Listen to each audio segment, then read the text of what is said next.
No one can be admitted into the Masonic order before the age of 21, but an exception is made in this country and in France in favor of the sons of Masons who may be initiated at the age of 18.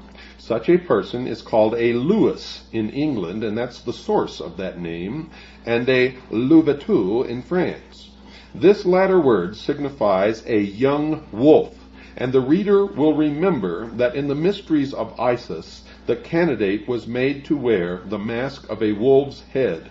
Hence, a wolf and a candidate in these mysteries were and are synonymous.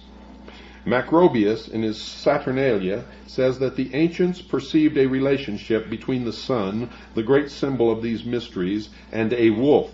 For as the flocks of sheep and cattle disperse at the sight of the wolf, so the flocks of stars disappear at the approach of the sun's light. We have seen in the account of the French workmen's unions that the sons of Solomon still call themselves wolves.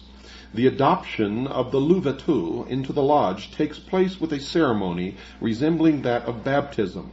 The temple is covered with flowers, incense is burnt, and the godfather is enjoined not only to provide for the bodily wants of the newborn member, but also to bring him up in the school of truth and justice.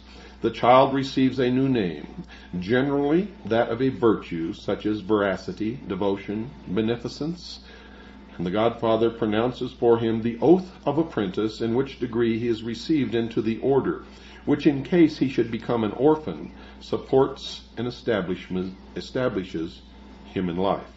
Now the key words here, folks, that I want you to remember and pay very close attention to when you hear the closing theme or the music that closes this program tonight is this, and I'm going to quote directly from it.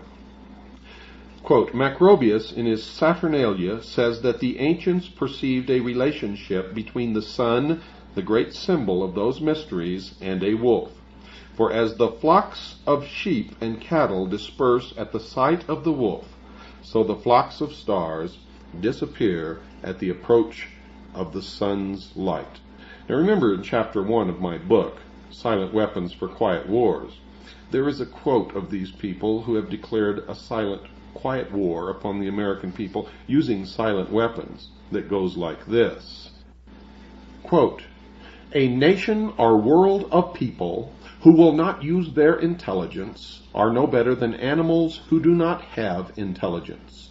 Such people are beasts of burden and stakes on the table by choice and consent. Unquote. In other words, cattle. I prefer to call them sheeple, the sheeple of the world. And of course, if they are the wolves,